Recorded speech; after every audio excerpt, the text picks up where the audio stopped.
मैं हूं Ali Baqir, an MBA student from Salim Habib university. और आज हमारे साथ इस पॉडकास्ट में जो हमारे गेस्ट हैं वो हैं गुलाम रसूल साहब, जो कि मैनेजर हैं क्वालिटी कंट्रोल डिपार्टमेंट के फ्रॉम रॉक फार्मा। तो आज हम इनसे जानना चाहेंगे, सर काइंडली आप इंट्रोड्यूस करें और अपनी प्रोफेशनल जर्नी हमें गाइस को बताएं कि आपने किस तरीके से रॉक फार्मा में क्वालिटी कंट्रोल डिपार्टमेंट को ज्वाइन किया और उसके पीछे आपकी क्या मोटिवेशन। वालेकुम सलाम माकिर साहब, थैंक यू पॉडकास्ट में इनवाइट करने के लिए। मेरा नाम जो है गुलाम रसूल है और मैंने केमिस्ट्री में एमफिल किया हुआ है। मैंने अपनी जो प्रोफेशनल जर्नी है वो 2015 जनवरी से स्टार्ट की थी और एज ए मैंने जो है वो जूनियर लेवल पे स्टार्ट किया था एज ए केमिस्ट। और शुरू में जो है वो जो केमिस्ट के रोल होते हैं टेस्टिंग वगैरह के हवाले से, टेस्टिंग से अपना जो है करियर स्टार्ट किया था। अभी जो मैं एज ए मैनेजर जो है काम कर रहा हूँ। माशा सर, मुझे काइंडली बता सकते हैं कि आप as a manager quality control department में आपकी क्या रिस्पॉन्सिबिलिटीज़ हैं वहाँ पर जो आप सर अंजाम दे रहे हैं। बीइंग ए मैनेजर मेरी क्वालिटी कंट्रोल में ये रिस्पॉन्सिबिलिटीज़ हैं कि जो भी प्रोडक्शन का लोड है, वर्किंग लोड है या जो प्रोडक्टिविटी हो रही है उनको जो है वो ऑन टाइम रिलीज देना और उनकी जो है वो जो भी प्रोडक्ट आ रही है, चाहे रॉ मटेरियल हो, पैकेजिंग मटेरियल हो, माइक्रो बायोलॉजिकल हो और उसके अलावा फिनिश गुड हो, उनकी जो है वो ऑन टाइम रिलीज़ है और प्रोडक्शन लाइन को जो है वो on time without any delay जो है वो उस प्रोसेस को जो है वो कंटिन्यू करना। और उसके साथ उसके अलावा जो है मेरी जो कोर रिस्पॉन्सिबिलिटीज़ हैं पूरी लैब को रिक्वायरमेंट को मेंटेन करना और लैब में जितने भी स्टैंडर्ड एप्लीकेबल होते हैं उनको मेंटेन करना। और उसके अलावा जो हमारी नेशनल जो है वो गाइडलाइन है, ड्रैप है या इंटरनेशनल गाइडलाइन है, उनके मुताबिक जो है वो काम को सर अंजाम देना। माशाल्लाह, बहुत बहुत अच्छा, बहुत खूबसूरत, बहुत शुक्रिया। अच्छा, मुझे ये बताइएगा कि आपकी जो रिस्पॉन्सिबिलिटीज़ हैं, जो भी इसमें जो आपकी स्ट्रेटेजिक मैनेजमेंट को लेकर जो आप अपने डिपार्टमेंट क्वालिटी कंट्रोल में चल रहे हैं, उसका पाकिस्तान के कॉन्टेक्स्ट के हिसाब से आपका क्या ख्याल है कि क्या इसका स्कोप है और फ्यूचर में चल के आपको क्या लगता है कि आपकी जो ये फील्ड है वो कहाँ तक जा सकती है, उसका क्या रोल हो सकता है पाकिस्तान के कॉन्टेक्स्ट में। देखिए, क्वालिटी कंट्रोल डिपार्टमेंट है वो सिर्फ पाकिस्तान में नहीं है, ओवरऑल जो है वो पूरी वर्ल्ड लेवल पे भी अगर देखा जाए तो वो जो है वो क्वालिटी कंट्रोल को मेंटेन करता है, क्वालिटी को मेंटेन करता है कि कोई भी आपके पास जो है वो प्रोडक्ट बन के आ रही है उसको एनालिसिस किया जाए प्रॉपर जो है वो एक वैलिडेटेड मेथड से। और उसमें जो है वो सबसे मेन चीज़ है वो ये देखी जाती है कि इसमें जो है वो जो हमने एक्टिव या API जो डाला है वही है, इसके अलावा कोई और चीज़ तो मौजूद नहीं है और जितना डाला है, जितना क्लेम हमने किया है वो उतना उसमें अवेलेबल है या नहीं है। ये ओवरऑल जो है वो पूरी वर्ल्ड लेवल पे उनका जो है वो फोकस यही होता है। तो चाहे आप पाकिस्तान के लेवल पे देखें, चाहे आप इंटरनेशनल के लेवल पे देखें, क्वालिटी कंट्रोल का जो मेन फोकस होता है क्वालिटी को कंट्रोल करना और प्लस में जो प्रोडक्ट जो रिलीज़ होके जो मार्केट जा रही है तो वो किसी पेशेंट को जो है वो इफेक्ट ना करे, उससे जो है वो कोई पेशेंट को नुकसान ना हो, उस चीज़ को जो है वो मेंटेन करने के लिए जो है वो क्वालिटी कंट्रोल का रोल है। और ये पूरे जो है वो ओवरऑल पाकिस्तान में भी है और ओवरऑल जो है वर्ल्ड वाइड भी ये बहुत शुक्रिया सर। अच्छा, मुझे बताएं कि रॉक फार्मा इंडस्ट्री है जिससे आप बिलोंग करते हैं, एज अ मैनेजर आप क्वालिटी कंट्रोल में वहाँ काम करते हैं, तो आपको क्या लगता है कि आपका जो डिपार्टमेंट है क्वालिटी कंट्रोल, उसका रोल रॉक फार्मा में क्या है? मतलब कि अगर आपका डिपार्टमेंट ना हो तो क्या इम्पैक्ट आएगा रॉक फार्मा पे और कितनी ज़रूरत है, कितना अहम है क्वालिटी कंट्रोल रॉक फार्मा पे? अच्छा, इसमें देखें जो क्वालिटी कंट्रोल जो है वो मेन डिपार्टमेंट होता है किसी भी इंडस्ट्री में, फार्मास्यूटिकल में। इसका जो मेन फोकस होता है प्रोडक्ट की क्वालिटी को इंश्योर करना और ये जो है इसका मेन रोल ये होता है कि हमारी प्रोडक्ट बन के जो मार्केट जा रही है उसको लोग जो है वो इस्तेमाल कर रहे हैं। तो क्वालिटी कंट्रोल डिपार्टमेंट एक मेन डिपार्टमेंट है। अगर वो नहीं होगा तो आपको जो है पता नहीं चलेगा कि आपकी प्रोडक्ट की क्वालिटी क्या है, आपका जो है आपने जो प्रोडक्ट बनाई है वो सही बनाई है या नहीं बनाई है। और उसके अलावा आपने जो प्रोडक्ट बनाई है उसमें जो आपने API अपना क्लेम किया है वो उतना जो है वो उस प्रोडक्ट में या उस टेबलेट में जो है वो मौजूद है या नहीं है। अगर कोई पेशेंट है, कोई वो उस टेबलेट को अगर खाता है जी। तो उस पेशेंट को वो प्रोडक्ट जो है वो फ़ायदा देगी या नहीं देगी। तो ये जो है क्वालिटी कंट्रोल का मेन जो है वो डोमेन है। अगर क्वालिटी कंट्रोल डिपार्टमेंट नहीं होगा तो ये वाली चीज़ें जो है वो आप इनको जो है वो इंश्योर नहीं कर सकेंगे और आपकी जो है प्रोडक्ट पे कॉन्फिडेंस नहीं होगा। बिल्कुल बिल्कुल और अगर ये किसी भी इंडस्ट्री में अगर क्वालिटी कंट्रोल डिपार्टमेंट नहीं होगा जी। तो ये पेशेंट की जो है वो सेफ्टी पे फर्क आएगा। और उसके अलावा आपकी प्रोडक्ट जो है वो मार्केट में है, इन केस जो है वो पेशेंट को खाता है उसको फ़ायदा नहीं होता, उसको कोई नुकसान होता है या कोई रेगुलेटरी अथॉरिटीज़ हैं जी। वो उस प्रोडक्ट को पिक कर लेती है, एनालिसिस करेगी और एनालिसिस के बाद जो है वो उस प्रोडक्ट में वो रिजल्ट नहीं मिलेंगे तो अल्टीमेटली आपकी जो है वो ऑर्गेनाइजेशन पे बात आएगी, उसकी रिपोर्टेशन पे बात आएगी। जब उसकी रिपोर्टेशन पे बात आएगी तो आपकी ऑर्गेनाइजेशन जो है वो एक डाउन स्टेप चली जाएगी और उसमें जो है वो लोगों का कॉन्फिडेंट नहीं होगा। ऐसे ही। तो और इसलिए जो है वो क्वालिटी कंट्रोल डिपार्टमेंट जो है वो हर इंडस्ट्री में जो है वो मैन होता है। नहीं होता है। अच्छा, मतलब इसका मतलब ये है कि क्वालिटी कंट्रोल चाहे कोई भी डिपार्टमेंट हो, बी इट अगर वो आपका रॉक फार्मा है या कोई भी इंडस्ट्री है, उसमें क्वालिटी कंट्रोल का एक मेन रोल है।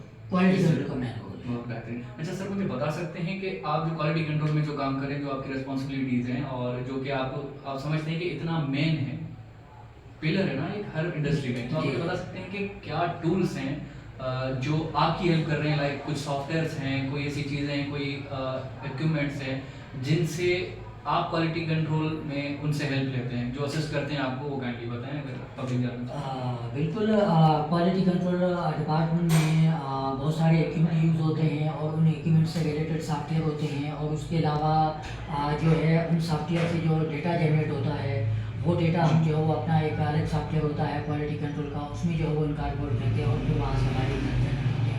तो ये जो जितने भी सॉफ्टवेयर जो है वो इक्विपमेंट में यूज़ होते हैं ये मोस्ट इम्पॉर्टेंट सॉफ्टवेयर होते हैं और इनमें जो है वो 21 CFR कंप्लाइंट जो है होते हैं।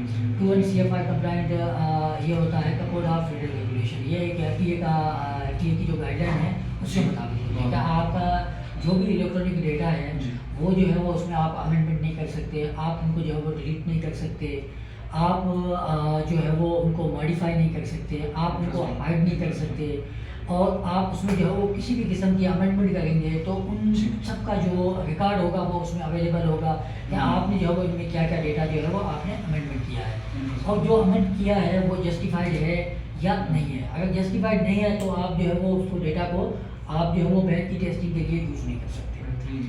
और उसके अलावा जो है वो जितने भी सॉफ्टवेयर होते हैं वो सारे वैलिडेटेड होते हैं और हर सॉफ्टवेयर पे जो है वो जो भी एनालिस्ट होता है या केमिस्ट होता है या सुपरवाइज़र होता है, जो भी इंडिविजुअल है क्वालिटी कंट्रोल में काम कर रहा है, उन सब की जो है वो अलग अलग इंडिविजुअल आईडीज़ बनी हुई होती है। वो सॉफ्टवेयर में जो है वो इन होने से पहले वो अपनी आईडी और इंडिविजुअल पासवर्ड से जो है वो इन होगा, देन उनको जो है उस डेटा उसकी रसाई होगी।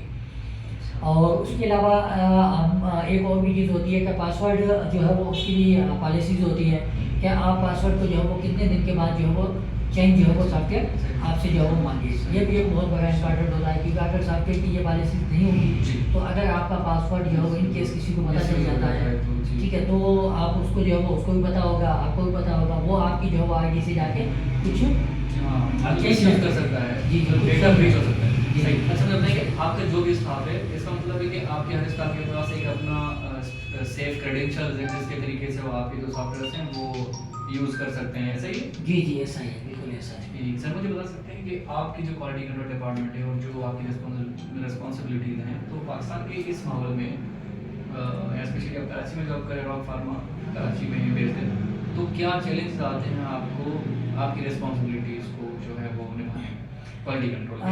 इसमें काफ़ी सारी चीज़ें हैं चैलेंजेस के हवाले से। हमारे जो है वो सबसे ज़्यादा जो चैलेंजेस आते हैं हमें जो है वो प्रोडक्ट को 100% जो है वो कंप्लाइंट इंटरनेशनल गाइडलाइन पे या जो इंटरनेशनल फार्माकोपिया होता है उनके जो है वो मीट करवाना होता है। उसमें सबसे जो मेन चीज़ होती है वो इम्प्योरिटीज़ होती है, रेजिडुअल सॉल्वेंट्स होते हैं। इनका जो है एक तो इनका इम्पोर्ट का मसला है, आई थिंक जो है वो आप मुल्कों के जो हालात देख रहे हैं नहीं चल रही है। और इसके अलावा जो है रेजिडुअल सॉल्वेंट्स हैं और उसके अलावा रिएजेंट्स केमिकल जितने भी हमारे पास जो है वो सारे इम्पोर्ट होते हैं। पाकिस्तान में कोई भी जो है वो ऐसा लोकल मैन्युफैक्चरर नहीं है जो कि आपका जो है वो रिएजेंट्स या बफर है या साल्ट है उनकी टेस्टिंग में जो है वो मानोगे सही। वो बनाए, और उसके अलावा हमारे पास जो जितने भी इक्विपमेंट्स आ गए वो सारे जो वो इम्पोर्टेड आ गए। तो ये हमारे लिए जो है एक बड़ा चैलेंज है कि ऑन टाइम जो है वो ये चीज़ें हमें जो है वो मिलना, क्योंकि ये भी import- बड़ा है। जी जी फिर अगर कोई भी चीज़ अगर हम इंपोर्ट करवाते हैं तो एक तो जो है वो मुल्कों के बाउंड्रीज है, हालात जो है वो ठीक नहीं है, उस वजह से डिले हो जाता है। और उसके अलावा इंपोर्ट से हमारी जो है वो वहाँ से इंपोर्ट होता है तो एलसीज और बाकी वाले मामला, इस हवाले से भी जो हमें काफ़ी सारी दिक्कत आती है। बिल्कुल सही से। अच्छा, मुझे एक चीज़ बताएं, जो कि यकीनन हमारे व्यूअर्स भी जानना चाहेंगे कि क्वालिटी कंट्रोल को अगर हम देखा जाए और कुछ साल पीछे जाएं अगर हम, तो यकीनन काफ़ी चीज़ें जो है वो मैनुअल हुआ करती थी, और अब एज पर न्यू मॉडर्नाइजेशन नए सॉफ्टवेयर आ चुके हैं, नई टेक्नोलॉजी आ चुकी है। तो नई टेक्नोलॉजी, नए सॉफ्टवेयर ने आपकी कितनी मदद की है क्वालिटी कंट्रोल डिपार्टमेंट को ज़्यादा बेहतर तरीके से काम करने में? देखिए बिल्कुल आप ठीक कह रहे हैं। अगर हम जो है वो काफ़ी पीछे जाएंगे तो हमारे पास जो है ऐसे टूल नहीं होते थे, ऐसे कंट्रोल्स नहीं होते थे, और क्वालिटी कंट्रोल में जो मेन चीज़ होती है डेटा इंटीग्रिटी होती है, जी। कंप्लायंस होती है, तो पहले मैनुअल होती थी। सही। अभी जो है वो जितने भी सॉफ्टवेयर हैं वो कंप्लाइंट है, तो इस हवाले से जो है वो मेन जो हमारा फोकस है वो डेटा इंटीग्रिटी का है। और डेटा इंटीग्रिटी में भी जो है वो क्या आप जो भी बैच जो है वो टेस्ट कर रहे हैं वो एज पर अल्फा प्रिंसिपल के तहत आप करें, तो वो जो है उसको मेंटेन करने और प्रोडक्ट की क्वालिटी को और एफिशिएंसी को और इनको जो है वो मेंटेन करने के लिए जो नए सॉफ्टवेयर आए हैं इन्होंने हमें जो है वो बहुत हेल्प की है, और प्लस में जो है वो कॉन्फिडेंट भी जो है होता है कि हमारी जो है वो प्रोडक्ट की जो क्वालिटी है वो अच्छी है, और उसको हमने जो है वो अच्छे तरीके से इंश्योर किया, और उसमें जो है वो किसी भी किस्म की अमेंडमेंट या इस तरह की। अच्छा सर, बस आखिरी 2 सवाल हैं जो मैं आपसे पूछना चाहूँगा। वैसे आपकी बहुत मेहरबानी है, आपने इतना टाइम दिया है हमें। एक सेकंड लास्ट क्वेश्चन है हमारा इस सेशन का, कि मुझे बताएं कि आप क्या समझते हैं आने वाले 5 सालों में, नेक्स्ट 5 इयर्स, आप खुद को और आप अपने रॉक फार्मा को, अपनी इंडस्ट्री को, या स्पेशली आप अपनी क्वालिटी कंट्रोल डिपार्टमेंट को कहाँ देखते हैं या कहाँ देखना चाहते हैं? देखिए दुनिया जो है वो स्लो स्लो जो है वो मॉडर्न की तरफ बढ़ रही है। Exactly. जैसे आपने पहले बताया कि पहले जो है वो इतने सॉफ्टवेयर नहीं होते थे, मैनुअली रिकॉर्ड होता था। जी। तो अभी स्लो स्लो जो है वो इम्प्रूवमेंट आ रही है, काफ़ी सारी चीज़ें इम्प्रूवमेंट हो रही है, नए स्टैंडर्ड्स आ रहे हैं, गाइडलाइंस आ रही हैं। जी। तो इससे जो है वो क्वालिटी कंट्रोल डिपार्टमेंट ही नहीं बल्कि ओवरऑल जो है वो इंडस्ट्री जो है वो बहुत इम्प्रूव होगी। और इसमें जो मेन चीज़ होती है मैनेजमेंट कमिटमेंट होती है। अगर मैनेजमेंट जो है वो चाहे तो वो इंडस्ट्री या कोई भी ऑर्गेनाइजेशन हो या कोई भी डिपार्टमेंट हो वो जो है वो ऊपर तक जो है वो जा सकता है। वो जो है वो जाने के लिए बहुत सारे जो है वो स्टेप्स हैं। जैसे मैं सिर्फ जो है वो क्वालिटी कंट्रोल के हवाले से बात करूँ तो हमारे पास जो है वो ISO 17025 स्टैंडर्ड है जो कि सिर्फ स्पेसिफिक लेबोरेटरी के लिए है। और उसके अलावा ओवरऑल जो इंडस्ट्री के लिए जो है वो 9001 है, 14001 है, 45,001 है, और उसके अलावा PICS की गाइडलाइन है, WHO है, ICH गाइडलाइन है। बहुत सारी जो है वो गाइडलाइन जो है वो वर्ल्ड लेवल पे जो है वो काम चल रहा है, उनको जो है वो मुताबिक करवाई जा रही है, और स्लो स्लो जो है वो हमारे पास भी जो है वो उनको एडॉप्ट किया जा रहा है। जैसे कि पहले हमारे पास जो है वो बहुत ही जो है वो एक सिस्टम नहीं था। अभी ड्रैप के आने के बाद जो है वो ड्रैप भी जो है अपना सिस्टम बना रहा है। ड्रैप भी जो है वो स्लो स्लो जो है वो WHO या PICS लेवल पे जा रहा है। और उसके अलावा हमारे पास जितनी भी गवर्नमेंट की बॉडीज़ की जो लेबॉरेटरीज है उन्होंने भी जो अपने आप को WHO पे और PICS पे ISO 17025 पे इन तरह के जो स्टैंडर्ड है उन पे जो है वो अपने आप को उतार किया है। और उनकी भी जो है वो कोशिश यही है कि हमारी जितनी भी इंडस्ट्रीज है फार्मास्यूटिकल वो जो है वो ये वाले स्टैंडर्ड जो है इंकॉर्पोरेट करे, अपनी डिपार्टमेंट को, अपनी ऑर्गेनाइजेशन को जो है वो एनहांस करे, वर्ल्ड लेवल पे लेके आएँ, प्रोडक्ट की क्वालिटी को, एफिकेसी को इनको जो है वो इम्प्रूव करके एक वर्ल्ड लेवल पे जो है वो सिंक्रोनाइज करें। सही। तो आने वाले दौर में इंशाल्लाह इम्प्रूवमेंट आएगी। मतलब ओवरऑल जो है वो एडवांसमेंट की तरफ देखते हैं, ना कि आप नहीं एडवांसमेंट की तरफ एडवांसमेंट की तरफ Advancement देखते की हैं। तरफ। अच्छा सर, फाइनली आखिरी एक सवाल है, कि आप क्या एडवाइस देना चाहेंगे आउट ऑफ योर एक्सपीरियंस, जो आपका एक वर्किंग एक्सपीरियंस है, जो एक प्रोफेशनल जर्नी बहुत बेहतरीन 2015 से आपने जैसा कि बताया 11 साल की आपका एक प्रोफेशनल एक्सपीरियंस है, तो उसको मद्देनजर रखते हुए आप हमारे MBA स्टूडेंट्स को या हमारे व्यूअर्स को क्या एडवाइस देना चाहेंगे जो कि उनको फ्यूचर में इंस्पायर करे एक अच्छा स्ट्रेटेजिक मैनेजर या एक स्ट्रेटेजिक लीडर बनने में? काइंडली हम MBA स्टूडेंट्स को बताएं।